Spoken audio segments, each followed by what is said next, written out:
Hey there guys, it's Max, and as you can see I have a new version of Regenesis that I'm bringing to you guys, and the first one on YouTube I believe. So let's start a trend.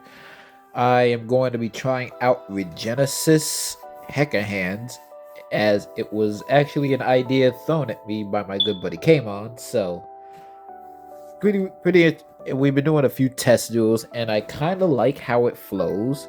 Of course, the only monster in our Hecahand archetype is Jowza that has 25 defense, but still, everything else does kind of flow into each other in a way. So, going to be showing you the main deck and extra deck, and let's get right into this. So, for the Regenesis monsters, we will be starting off with the Regenesis Lord, 3 Regenesis Archfiend, the Dragon, Sage, and of course Warrior. These are all the Regenesis names we currently have, excluding the new one, Overlord, that came out recently. Only because Overlord is kind of whack. I really don't see much of a reason to play it, but if you guys have an idea, just be sure to let me know.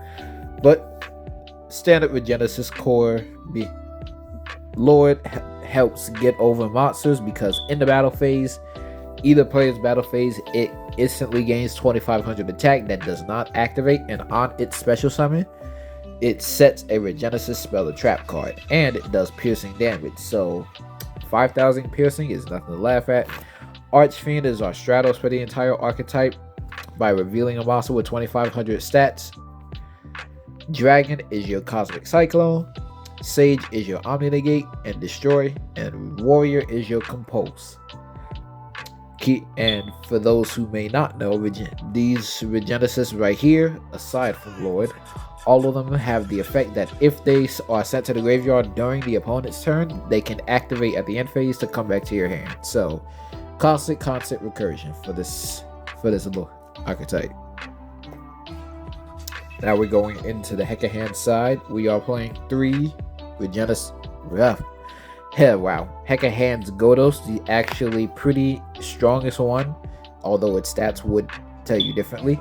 Godos, all the Hecahand monsters, if you haven't seen my last profile with them in the Chimera, or if you haven't seen profiles lately, you've been under a rock.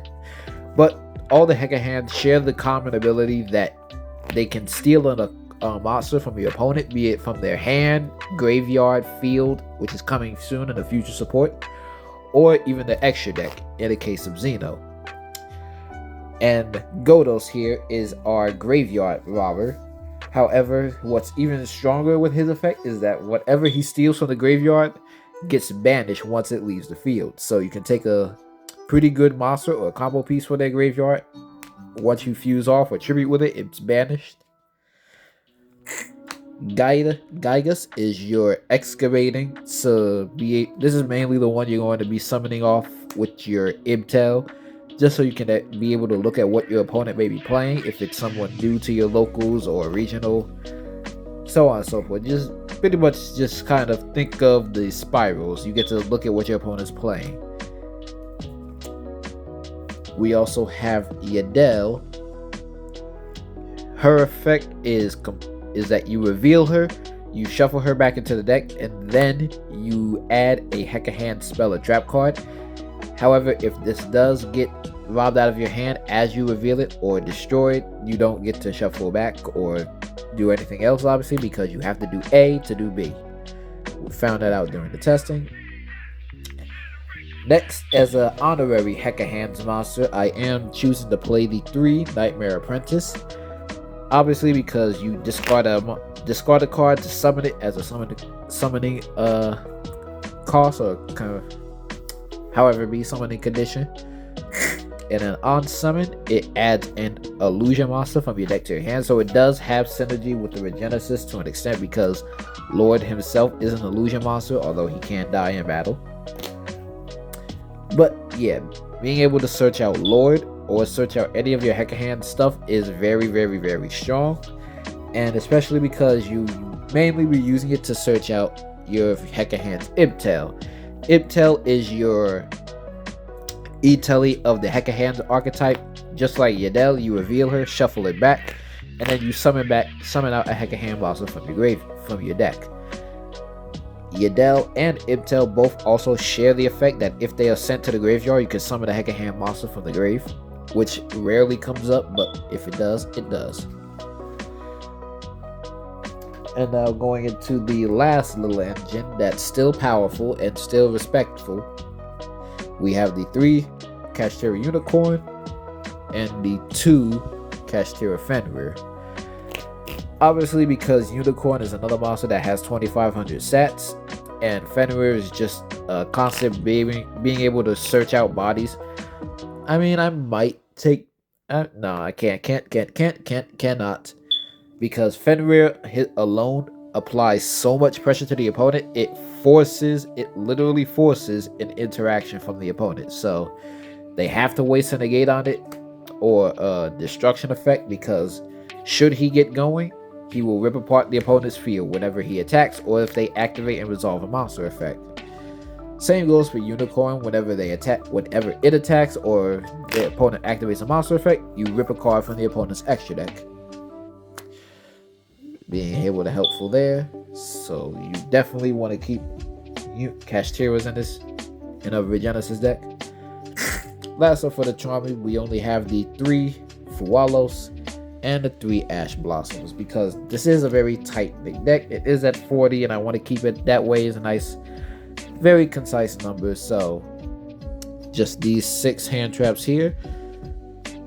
That's it for the monster count. Now going into the spell and traps. We do have the 3 Regenesis, being able to search out any of your Regenesis monsters, and during the turn that it wasn't sent to the graveyard, you can banish it to summon a Regenesis back from your graveyard, all except Lord.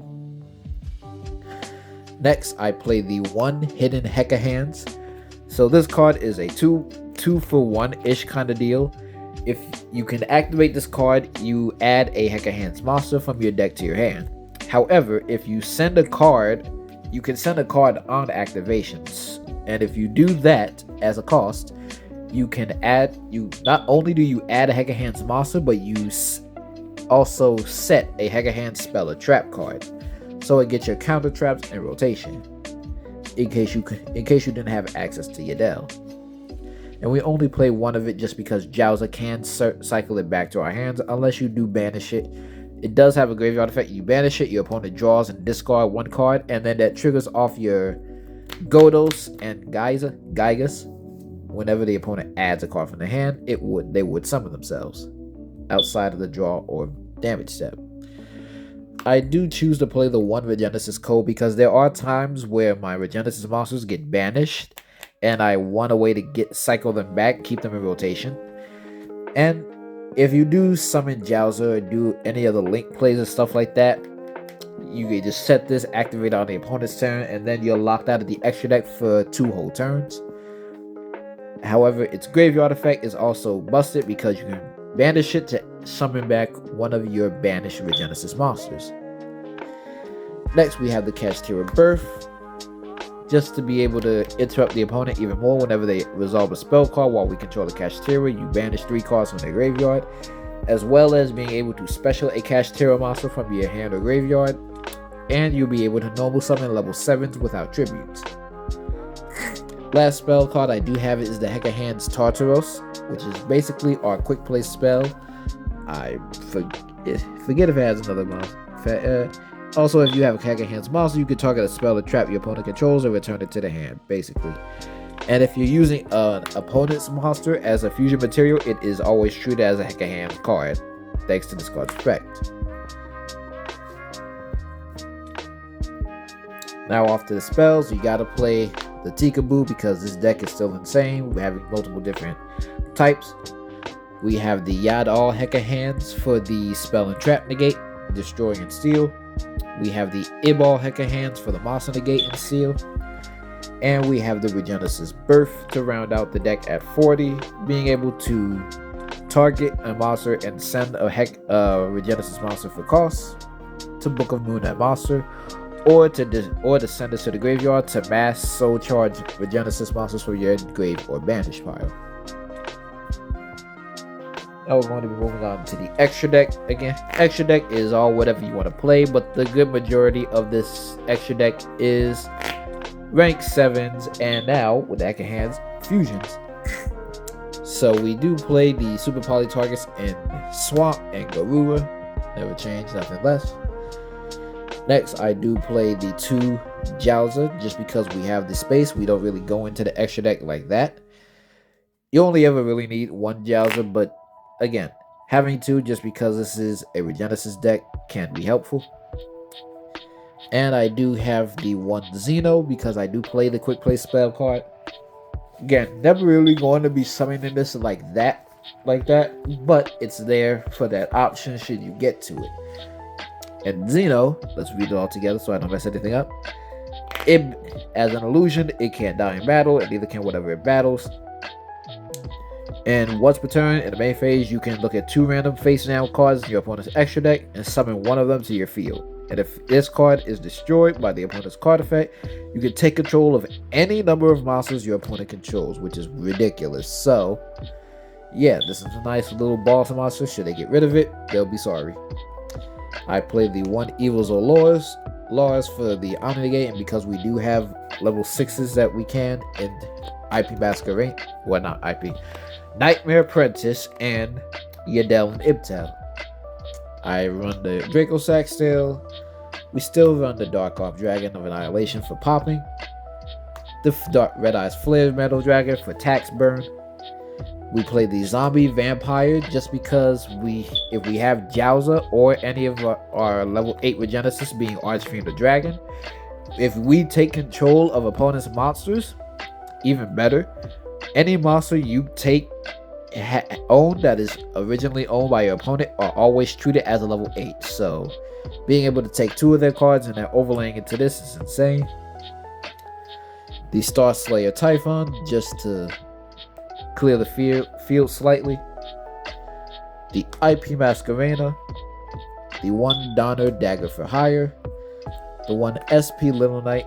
And then the 1 Gorgon of Zillothonia. So, in case you haven't seen this card before, this is a very, very, very good card. Highly advise you guys pick up a copy before it potentially goes up in price anymore. However, this card is that neither player can, you, the player owner, cannot summon cards to the zones it points to, and monsters in this card zone cannot attack, and their activated effects are negated. It also gains attack equal to the total original attack of monsters that it points to. It also cannot be destroyed by battle or monster effects while it points to a monster. So it's gonna be a hard time to get rid of this monster unless you waste your card effects to destroy it.